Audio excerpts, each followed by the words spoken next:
करता है उसका कार्य सफल नहीं होता, परंतु जो उनको मान लेता है और छोड़ भी देता है उस पर दया की जाएगी। क्या की जाएगी? दया की जाएगी। आमीन, हालेलुया। मेरे प्रिय मेरे भाई बहन, जो अपने अपराध छिपा रखता है उसका कार्य सफल नहीं होता, परंतु जो उसको मान लेता है उस पर दया की जाएगी। आमीन। क्या की जाएगी? दया की जाए। आप चाहते हो कि मुझ पर दया की जाए, तो आपके जीवन में जो भी पाप है, जो भी गुनाह है, हम यीशु के सामने मान ले, नहीं तो वो पाप, वो समस्या पे समस्या हमारे जीवन पे लाती चली जाएगी और हम कभी उठ नहीं पाएंगे, हमेशा डिप्रेशन में रहेंगे, हमेशा तनाव में रहेंगे। जैसे एक उदाहरण के तौर पे मैं आपको बताना चाहता हूँ। एक घर में, ध्यान सुनेगा, एक घर में एक लड़का रहता था जिसका नाम था जॉन, और उसी घर में उसकी एक छोटी बहन रहते थे जिसका नाम था मरियम। और मालूम है एक दिन क्या हुआ कि जॉन बुलेट चला रहा था, और बुलेट चलाते समय और एक जो है अचानक से बुलेट चलाते हुए एक मुर्गी को मार दिया। और जब इस चीज को ये उसके जीवन में हुआ तो उस मुर्गी को क्या किया, वो जॉन जो था वो लड़का जमीन में उसको गाड़ देता है। और ये काम जो है उसकी छोटी बहन मरियम देख रहे थे और इस चीज को देख रहे थे, और उसको ये डर था कहीं अभी पिताजी मेरे जान जाएगी कि मुर्गी मर गई है तो अभी मुझको मार पड़ेगी, डांट पड़ेगी बहुत ज्यादा, इसलिए चुपके से उस मुर्गी को गाता है, जिसकी वजह से उसकी बहन भी देखती रहती है। और फिर मालूम है उसकी बहन ने उसका उस मौके को फायदा उठाते हैं और कहती है, जॉन भाई आप मेरे लिए क्या बना दीजिए, चाय। वो कहता मैं नहीं बनाऊंगा चाय, वो आप बनाइए चाय। वो कहता यदि आप नहीं बनाओगे तो मैं ये बात, जो मुर्गी को तुमने मार दिया है, ये बात मैं पिताजी को बता दूंगा। बता दूंगी, समझ में आ रहा कि नहीं? बता दूंगी। तो वो डर गया, वो कहता वो अगर पिताजी को बता दिया ये मेरी छोटी बहन तो उसको मार पड़ेगी। अच्छा तो ठीक है, बताना नहीं पिताजी को, नहीं मुझे डांट पड़ेगी, ऐसा मैं चाय बनाता हूँ। और वो चाय बना कर दिया। फिर अगले दिन वो छोटी बहन कहते हैं, भाई आप जो है झाड़ू लगाइए घर में। वो कहते मैं झाड़ू नहीं लगाऊंगा। वो कहते यदि नहीं लगाओगे तो समझ लीजिएगा वो बात मैं पिताजी को बता दूंगी जो आपने मुर्गी को मार डाला। उसने कहा ठीक है, अच्छा मैं झाड़ू लगा देता हूँ, लेकिन ये बात पिताजी को मत बताना। ओ जी, उसमें वो फंसता चला जा रहा है। अब उसको सताए जा रही चिंता। अगले दिन फिर वो कहता है कि आप बर्तन साफ कर दीजिए भाई। वो कहता बर्तन साफ करना आपका काम, मेरा काम सा काम है, खाना बनाना, बर्तन साफ करना आपका काम है, मैं नहीं बनाऊंगा। अगर नहीं बनाते तो याद रखिएगा वो बात तो मैं जल्दी जाके बता दूंगी।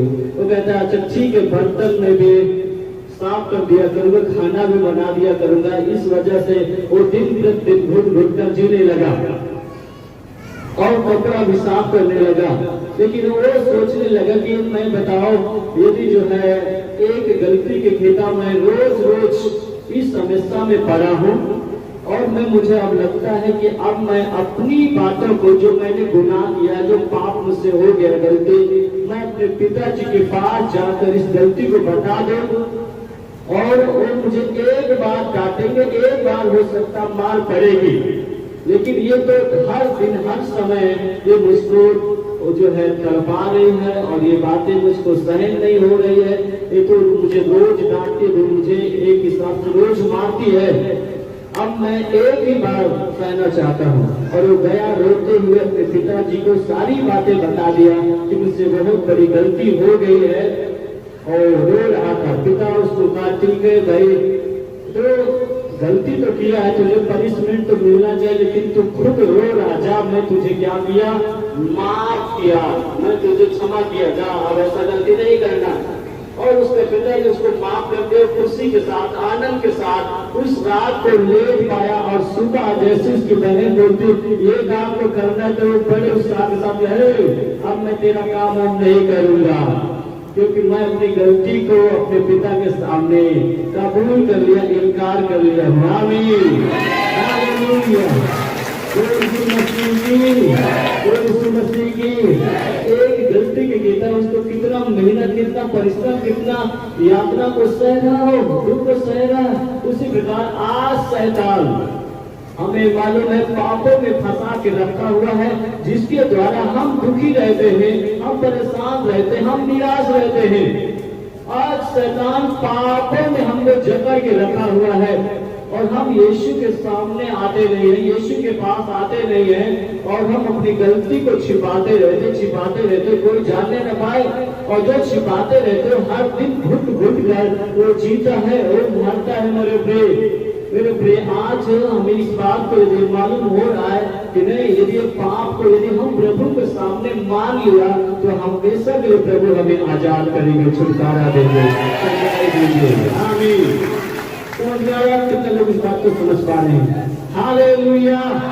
मसीह की जो अपना अपराध छिपा रखता है उसका कार्य सफल नहीं होता, परंतु जो उसको मान लेता है उस पर क्या है, दया की जाएगी और उसका कार्य भी क्या होगा, सफल होगा। आमीन। और पाप के कारण आज हम क्या है, दुखी हैं। आज पाप के कारण हम निराश हैं। इस धरती पे यदि हम अपने पापों को मान लिया तो प्रभु कहता मेरा जो लहू बहाया गया मनुष्य के पापों के लिए, तो मेरा लहू उस व्यक्ति के पाप अपराधों को क्षमा करेगा और उसको धर्मी बनाएगा। जब हम अपने पापों को मानते हैं, गुनाहों को मान लेते हैं, वो आनंद को प्रभु देता है।